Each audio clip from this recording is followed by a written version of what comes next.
একবার রাসূলুল্লাহ সাল্লাল্লাহু আলাইহি ওয়াসাল্লাম সাহাবাদেরকে বললেন, তোমরা সামনের দিকে সরে সরে আসো। সাহাবারা সকলে সামনের দিকে সরে সরে আসলেন। রাসূল আকরাম সাল্লাল্লাহু আলাইহি ওয়াসাল্লাম মিম্বারের প্রথম সিঁড়িতে পা রাখলেন, তখন বললেন আমিন। মিম্বারের দ্বিতীয় সিঁড়িতে পা রাখলেন, বললেন আমিন। মিম্বারের তৃতীয় সিঁড়িতে যখন পা রাখলেন, তখনও বললেন আমিন। আল্লাহ রাসূল সাল্লাল্লাহু আলাইহি ওয়াসাল্লাম যখন খুতবা শেষ করলেন, বয়ান শেষ করলেন, তখন সাহাবারা আরজ করলেন, ইয়া রাসূলুল্লাহ, আপনি আজ যেই কথাগুলো বললেন এই কথাগুলো আমরা ইতিপূর্বে কখনো শুনি নাই। রাসূল আকরাম সাল্লাল্লাহু আলাইহি ওয়াসাল্লাম বলেন, ও আমার প্রাণ প্রিয় সাহাবা, তোমরা শোনো। যখন আমি প্রথম সিঁড়িতে পা রাখলাম, তখন জিবরাইল আমিন আমার কানে কানে এসে বললেন, ধ্বংস হোক ওই সমস্ত লোকের যারা রমজানের মতো বরকতময় মাস পেল কিন্তু নিজেদের গুনাহগুলো মাফ করিয়ে নিতে পারলো না। ধ্বংস হোক ওই সমস্ত লোকের যারা রমজানুল মুবারক পেল, রহমতের মাস পেল, বরকতের মাস পেল, কিন্তু নিজেদের গুনাহ মাফ করিয়ে নিতে পারলো না, তাদের ধ্বংস হোক। তখন আমি বললাম আমিন। জিবরাইল আমিন আমি যখন দ্বিতীয় সিঁড়িতে পা রাখলাম, তখন জিবরাইল আমিন আমার কানে কানে বললেন, ধ্বংস হোক ওই সমস্ত লোকের যারা তাদের জীবনে বৃদ্ধা মা বাবাকে পেল, বুড়ো এবং বুড়ি মা বাবাকে পেল, কিন্তু তাদের খেদমত করে জান্নাতকে ক্রয় করে নিতে পারলো না, দুনিয়ার থেকে জান্নাত কামিয়ে নিতে পারলো না, তাদের ধ্বংস হোক। তখন আমি বললাম আমিন।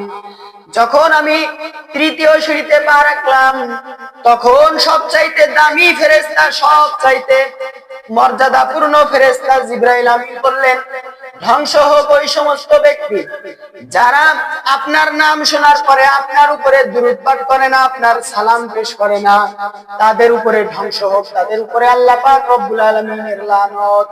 তখন আমি বললাম আমিন। জিবরাইল আমিন ফেরেশতাদের মধ্যে সবচাইতে দামি ফেরেশতা হলো জিবরাইল আমিন। জিবরাইল আমিনের চাইতে একজন দামি ফেরেশতা ছিল, সেই ফেরেশতাকে আমরা সকলেই চিনি। জিবরাইল আমিনের চাইতে একজন দামি ফেরেশতা ছিল, সে হলো ইবলিস।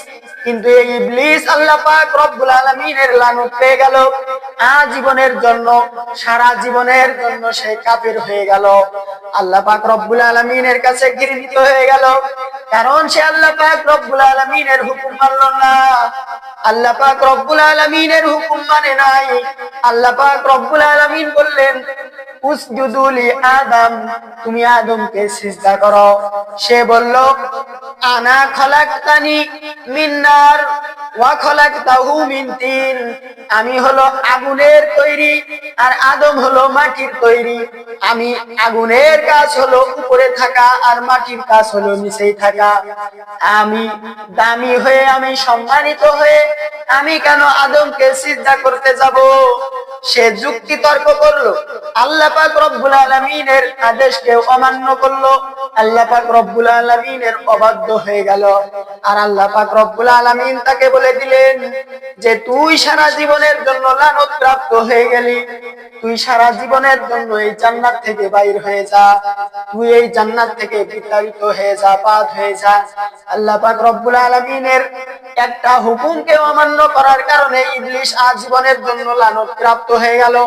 আর আমি আপনি আল্লাহ পাক রব্বুল আলামিনের কত কত হুকুমকে অমান্য করি, তাহলে আমার আপনার নাম কি হওয়ার দরকার? আমার আপনার নাম তো ইবলিসের চাইতে বড় কিছু হওয়ার দরকার। আমি আপনি তো ইবলিসের বড় ভাই, আমি আপনি ইবলিসের বড় ভাইয়ের মতন কাজ করি। সমাজের ভিতরে আমার ভূমিকা হইল আমি মানুষের মাঝে গন্ডগোল সৃষ্টি করিয়া দিই।